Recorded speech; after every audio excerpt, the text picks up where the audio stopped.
Di sebuah desa kecil yang subur dan damai, hiduplah seorang pria bernama Pak Joko. Ia dikenal sebagai seorang peramal yang luar biasa hebat. Bakatnya dalam membaca masa depan begitu mengagumkan, sehingga ia dijuluki orang bijak. Ramalannya tak pernah meleset, baik soal usaha, jodoh, maupun pangkat. Berkat kemampuannya, nama Pak Joko tidak hanya terkenal di desanya, tetapi juga menyebar ke pelosok-pelosok negeri. Pak Joko adalah pria sederhana dengan kehidupan yang tidak mewah.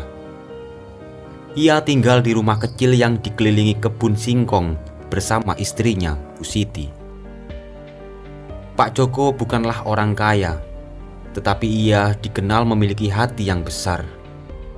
Setiap kali tetangganya mengalami kesulitan, ia selalu menawarkan bantuan, meski ia sendiri hidup pas-pasan. Kemampuan ramalannya pertama kali muncul ketika Pak Joko berusia sekitar 30 tahun. Ia menyadari bakat ini secara tidak sengaja. Suatu malam, Pak Joko bermimpi tentang sebuah hujan deras yang akan merusak ladang-ladang padi di desanya. Keesokan harinya, ia memperingatkan para petani agar segera memanen hasil mereka sebelum hujan datang. Banyak yang mengikuti sarannya, dan benar saja, seminggu kemudian hujan besar mengguyur desa, menghancurkan padi yang belum dipanen. Sejak itu, nama Pak Joko mulai dikenal. Warga desa sering datang untuk meminta saran, dan ia selalu membantu tanpa meminta imbalan. Kemampuan Pak Joko semakin berkembang. Ia tidak hanya mampu melihat cuaca, tetapi juga nasib orang. Seorang pemuda bernama Arif yang ingin membuka usaha warung makan pernah datang kepadanya untuk meminta petunjuk. Pak Joko dengan tenang berkata, "Buka warungmu di persimpangan dekat pasar. Pilihlah hari Jumat untuk memulai. Rezekimu akan mengalir deras." Arif mengikuti nasihat itu, dan benar saja, usahanya sukses besar. Warung makannya ramai pengunjung, dan ia menjadi salah satu pengusaha muda yang berhasil. Cerita kesuksesan Arif ini menyebar kemana-mana, membuat lebih banyak orang datang ke rumah Pak Joko. Orang-orang yang datang memiliki berbagai keperluan. Ada yang ingin tahu apakah usaha mereka akan berhasil. Ada yang bertanya kapan mereka akan menikah. Dan ada pula yang meminta petunjuk tentang karir. Pak Joko menjawab semuanya dengan akurat, membuat orang-orang semakin percaya. Pak Joko yang awalnya hidup sederhana mulai merasakan perubahan besar. Orang-orang yang datang kepadanya tidak lagi datang dengan tangan kosong. Mereka membawa hadiah sebagai bentuk rasa terima kasih. Ada yang membawa sekarung beras, ayam hidup, emas, uang, bahkan tanah. Dalam waktu singkat, Pak Joko menjadi salah satu orang terkaya di desanya. Pada awalnya, Pak Joko tetap sederhana meskipun namanya mulai dikenal. Orang-orang datang dari berbagai tempat dengan membawa hasil bumi seperti beras, telur, ayam sebagai tanda terima kasih atas ramalannya. Ia menerima semuanya dengan senyuman tulus dan tidak pernah meminta imbalan besar. "Aku hanya ingin membantu," katanya dengan rendah hati. Namun ketenarannya mulai meluas. Tidak hanya warga desa, orang-orang dari kota bahkan luar daerah pun datang mencari pertolongan Pak Joko. Mereka rela menempuh jarak perjalanan jauh untuk mendengar ramalan darinya. Semakin banyak yang datang, semakin besar pula hadiah yang diberikan. Ada yang membawa emas, perhiasan, bahkan uang dalam jumlah besar. Jalan menuju rumahnya sering dipadati kendaraan. mulai dari motor hingga mobil mewah. Desa yang sebelumnya sepi mendadak ramai oleh orang-orang yang ingin bertemu dengan Pak Joko. Ia mulai memperbaiki rumahnya. Dari sebuah rumah kecil yang sederhana, rumah Pak Joko berubah menjadi bangunan megah dengan tembok bata merah dan atap genteng berkilauan. Halaman rumahnya dihiasi taman indah dengan bunga-bunga mahal. Ia juga membeli tanah luas untuk bertani dan memperkerjakan banyak orang sebagai buruhnya. Meski semakin kaya, Pak Joko tetap menerima pasien dari berbagai kalangan. Namun lambat laun, perubahan mulai terlihat pada dirinya. Harta yang melimpah membuat Pak Joko mulai berubah. Ia tidak lagi sederhana seperti dulu. Pak Joko yang dulunya ramah dan murah senyum, kini menjadi pribadi yang sombong dan arogan. Jika dulu ia menerima siapa saja tanpa memandang status, kini ia mulai mematok tarif tinggi untuk setiap ramalan. Orang miskin yang tidak mampu membayar diusir tanpa ampun. Waktuku terlalu berharga untuk dihabiskan pada orang yang tidak membawa imbalan, katanya suatu hari kepada seorang petani yang tua datang memohon bantuan. Perubahan sikap Pak Joko tidak mengurangi jumlah pasien yang datang. Sebaliknya, semakin banyak orang yang rela mengeluarkan uang demi mendengar ramalannya. Mereka percaya bahwa ramalan Pak Joko adalah kunci kesuksesan. Pak Joko mencapai puncak kejayaannya. Ia menjadi orang terkaya dan paling dihormati di desanya. Orang-orang sering berkerumun di depan rumahnya, berharap mendapat giliran untuk diramal. Beberapa di antaranya bahkan rela menunggu hingga berhari-hari. Namun, di balik kekayaannya, Pak Joko semakin tenggelam dalam kesombongan. Ia mulai memandang rendah orang lain, bahkan rekan-rekannya sendiri. Ia merasa dirinya tidak terkalahkan, seorang raja yang hidup di atas semua orang. Suatu hari, seorang wanita tua datang ke rumah Pak Joko. Wanita itu membawa sehelai kain lusuh sebagai tanda terima kasih. Ia memohon agar Pak Joko meramal nasib anaknya yang sedang sakit parah. Namun Pak Joko menatap kain itu dengan jijik. "Apa ini? Kau pikir aku akan bekerja untuk kain seperti ini? Pergi dari sini," bentaknya. Wanita tua itu menatap Pak Joko dengan mata yang penuh kesedihan. "Ingatlah Pak Joko, kesombongan adalah akar kehancuran. Jangan sampai Tuhan mengambil segalanya darimu," katanya sebelum pergi. Pak Joko hanya tertawa mendengar ucapan itu. Baginya, tidak ada yang bisa menggoyahkan kedudukannya. Ketenaran membawa kekayaan, dan kekayaan membawa perubahan. Pak Joko yang dulunya dikenal rendah hati, mulai berubah sikap. Tidak semua orang bisa lagi menemui Pak Joko. Jika seseorang tidak mampu membayar, ia akan langsung ditolak. Orang-orang miskin yang datang dengan harapan mendapat pertolongan pulang dengan tangan hampa dan hati yang pedih. Beberapa dari mereka bahkan dipermalukan oleh Pak Joko di depan banyak orang. "Kamu datang dengan tangan kosong. Apa kau pikir aku ini dermawan?" katanya kepada seorang petani tua yang memohon bantuannya. Tetangga-tetangganya yang dulu sering ia bantu mulai merasakan jarak. Pak Joko tidak lagi peduli pada mereka. Ia bahkan jarang berbicara dengan orang-orang desa, kecuali mereka datang sebagai pasien yang membawa uang atau hadiah besar. Setiap hari, rumah Pak Joko dipadati orang. jalanan desa yang kecil ini penuh sesak oleh kendaraan.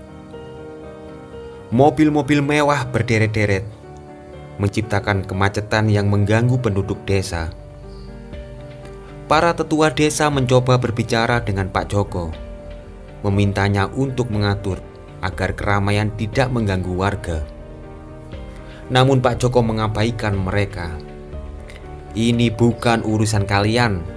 Aku bekerja keras untuk ini, dan aku tidak punya waktu untuk mendengar keluhan kalian," katanya dengan nada sombong.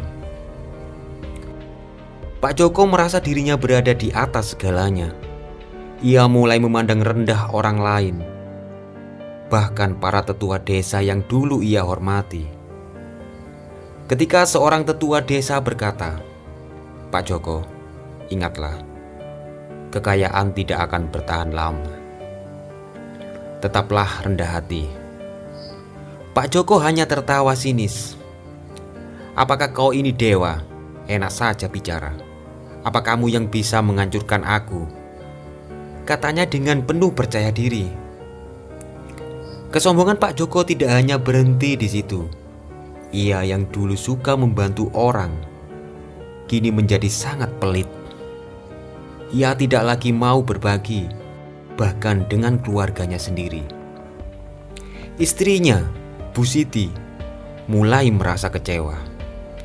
"Pak, kita dulu hidup sederhana, tetapi bahagia. Mengapa sekarang semuanya hanya soal uang?" tanyanya suatu malam. Namun Pak Joko tidak peduli. "Kamu tidak mengerti apa-apa. Aku bekerja keras untuk semua ini. Kalau kamu tidak suka, kamu bisa pergi," jawabnya dengan kasar. Kedua anak Pak Joko juga merasa terabaikan. Ayah mereka yang dulu penyayang, kini hanya peduli pada kekayaan dan ketenarannya. Suatu hari, anak sulungnya yaitu Dimas berkata, "Ayah, kenapa ayah tidak pernah punya waktu untuk kami yang lagi?" Namun Pak Joko hanya mengangkat bahu dan berkata, "Aku sibuk. Kalau kalian tidak suka, kalian tidak harus tinggal di sini." Akhirnya istrinya meninggalkan rumah bersama kedua anak mereka. Pak Joko yang kini sendirian tidak merasa kehilangan.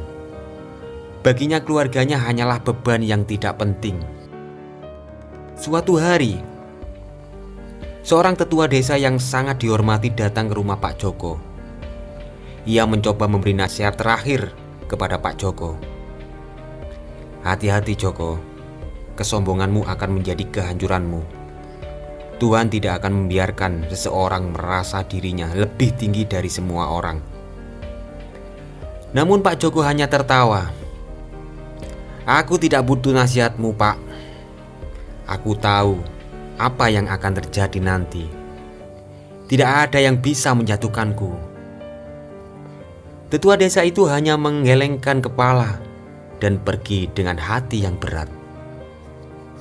Suatu hari, di tengah kesibukan melayani pasien, datanglah sepasang suami istri dari desa bersama seorang anak kecil berusia sekitar 7 tahun.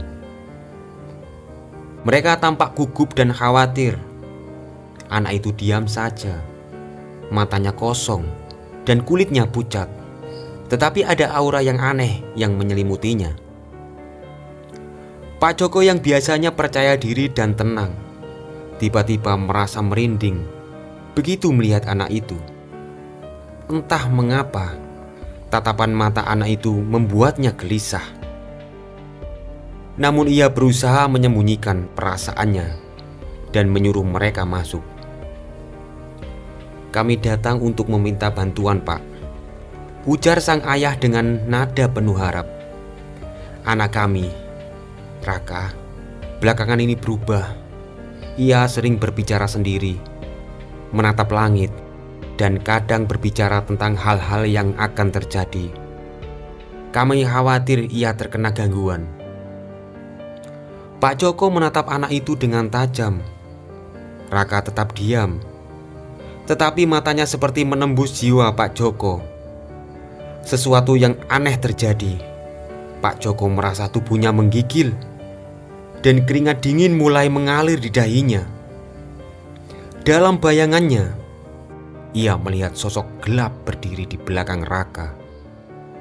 Sosok itu seperti malaikat maut dengan aura yang memancarkan kematian. Pak Joko tiba-tiba berdiri dan mundur beberapa langkah. "Pergi dari sini!" teriaknya. Wajahnya pucat pasi. "Anakmu bukan anak biasa. Ia membawa malapetaka. Ia adalah pertanda buruk." Sepasang suami istri itu terkejut. Mereka memohon penjelasan, tetapi Pak Joko tidak mau mendengarkan. Ia malah meramalkan sesuatu yang mengerikan. Dalam waktu dekat, desa ini akan dilanda malapetaka besar, banjir, angin topan, atau mungkin gempa. Tidak ada yang akan selamat. Semua manusia di desa ini akan menjadi korban keganasan alam. Orang tua Raka semakin ketakutan.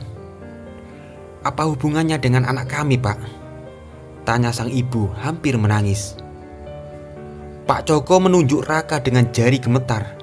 "Anak ini adalah pembawa malapetaka. Jika kalian tetap tinggal di desa ini, semuanya akan hancur. Pergilah. Kalian harus meninggalkan desa ini sebelum semuanya terlambat." Berita tentang ramalan Pak Joko menyebar dengan cepat ke seluruh desa.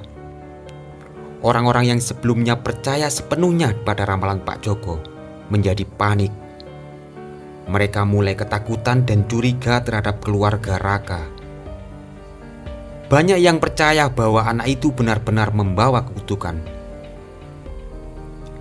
Warga desa berkumpul di balai desa untuk membahas ramalan tersebut. Beberapa di antaranya ingin segera mengusir keluarga Raka. "Kita tidak bisa membiarkan mereka tinggal di sini. Jika benar ramalan Pak Joko, kita semua akan celaka," kata salah satu warga dengan nada penuh amarah. Namun ada juga yang merasa kasihan kepada keluarga itu. Tapi mereka tidak bersalah. "Kita tidak tahu apakah ramalan itu benar," kata beberapa penduduk yang lain. Ketegangan meningkat dan akhirnya keputusan diambil. Dengan dorongan dari Pak Joko, warga desa sepakat untuk mengusir keluarga Raka. Mereka mendatangi rumah keluarga itu dengan membawa obor dan peralatan tajam, menuntut agar mereka segera pergi. Sepasang suami istri itu tidak punya pilihan. Dengan air mata bercucuran, mereka mengemas barang-barang mereka dan meninggalkan desa di tengah malam, membawa Raka yang tetap diam dan tidak bereaksi. Setelah keluarga Raka pergi, suasana desa tidak membaik. Sebaliknya, ketakutan dan keresahan semakin melanda. Warga hidup dalam kecemasan, menunggu malapetaka besar yang diramalkan oleh Pak Joko. Setiap hujan deras, setiap angin kencang, mereka berlari ke tempat aman, takut akan datangnya bencana. Pak Joko yang merasa dirinya telah menyelamatkan desa semakin tinggi hati. Ia terus-menerus mengingatkan warga tentang jasa yang telah ia lakukan. "Kalau bukan karena aku, desa ini sudah hancur sekarang," katanya dengan nada sombong. Pak Joko yang merasa dirinya bertanggung jawab atas keselamatan orang-orang memutuskan untuk membangun tempat persembunyian. Ia menghabiskan sebagian besar kekayaannya untuk membuat bunker besar di bawah tanah. Bunker itu dilengkapi dengan persediaan makanan, air, dan perlengkapan yang cukup untuk bertahan hidup selama berbulan-bulan. "Bagi yang ingin masuk ke tempat ini, kalian harus membayar mahal. Ini untuk keselamatan kalian," katanya dengan nada sombong. Beberapa warga yang kaya membayar untuk mendapat tempat di bunker itu, sementara yang miskin hanya bisa pasrah. Hari-hari menjelang malam tahun baru, penuh dengan ketegangan. Warga desa berjaga-jaga, memantau tanda-tanda bencana yang mungkin datang. Mereka mendengar setiap suara gemuruh kecil di tanah dengan rasa takut. Angin kencang yang biasa pun dianggap sebagai pertanda buruk. Pak Joko, di sisi lain, merasa semakin yakin dengan ramalannya. Ia mengatur segalanya untuk dirinya sendiri. Malam tahun baru, ia berniat pindah ke bunker dan menunggu bencana berlalu di sana. Lihat saja, katanya kepada beberapa orang yang masih ragu dengan ramalannya. Ketika semuanya hancur, hanya aku dan orang-orang yang percaya pada ramalanku yang akan selamat. Akhirnya, malam tahun baru tiba. Langit gelap tanpa bintang, dan udara terasa dingin menusuk tulang. Warga desa berkumpul di rumah masing-masing. Sebagian berdoa, sebagian lagi hanya menunggu dalam kecemasan. Pak Joko bersiap-siap menuju bunkernya. Ia mengenakan pakaian tebal dan membawa tas berisi barang-barang berharga. Dengan langkah penuh keyakinan, ia berjalan ke arah pintu bunker. Namun, saat menuruni tangga menuju pintu masuk, ia terpeleset. Kakinya kehilangan pijakan dan tubuhnya jatuh terguling-guling ke dasar tangga. Suara keras itu membuat orang-orang di sekitar terkejut. Beberapa orang yang berada di dekat sana segera berlari menghampiri. Namun, saat mereka sampai, tubuh Pak Joko sudah tidak bergerak. Kepala dan tubuhnya terbentur keras pada dinding tangga. Pak Joko meninggal di tempat. Pagi hari setelah malam tahun baru, tidak ada tanda-tanda bencana. Matahari terbit dengan indah. Angin berembus pelan dan burung-burung bernyanyi seperti biasa. Warga desa mulai keluar dari rumah mereka, bertanya-tanya mengapa ramalan Pak Joko tidak menjadi kenyataan. Kabar tentang kematian Pak Joko segera menyebar. Warga berkumpul di sekitar bunker untuk melihat jasad peramal tersohor itu. Beberapa menangis, tapi banyak yang merasa bingung. Pak Joko bilang bencana besar akan datang, tetapi yang terjadi justru dia sendiri yang menjadi korban. Kata salah seorang warga, "Ini mungkin bukan bencana untuk kita, tetapi bencana untuk Pak Joko sendiri." Ujar yang lain, "Mungkin ini teguran dari Tuhan karena ia terlalu sombong." Meninggalnya Pak Joko membuat banyak orang merenung. Mereka mulai menyadari bahwa ramalan, betapapun akuratnya, tidak bisa mendahului kehendak Tuhan. Pak Joko yang merasa dirinya seperti dewa, akhirnya menjadi korban dari kesombongan dan keyakinan berlebih pada kemampuannya sendiri. Desa itu perlahan kembali normal. Warga belajar untuk tidak lagi terlalu tergantung pada ramalan dan lebih banyak berserah kepada Tuhan. Mereka menyadari bahwa ketakutan yang selama ini mereka rasakan hanya membuat hidup mereka semakin sulit. Bunker yang dibangun Pak Joko akhirnya dibiarkan kosong. Bangunan itu menjadi pengingat bagi semua orang di desa tentang apa yang terjadi ketika seseorang terlalu percaya pada dirinya sendiri dan melupakan kekuasaan Tuhan. Kisah Pak Joko tetap hidup dalam cerita-cerita warga desa, bukan sebagai peramal hebat yang selalu tepat, tetapi sebagai contoh tragis tentang bagaimana kesombongan bisa menghancurkan seseorang. Mereka belajar bahwa masa depan adalah rahasia Tuhan, dan tidak ada manusia yang bisa benar-benar mengetahuinya.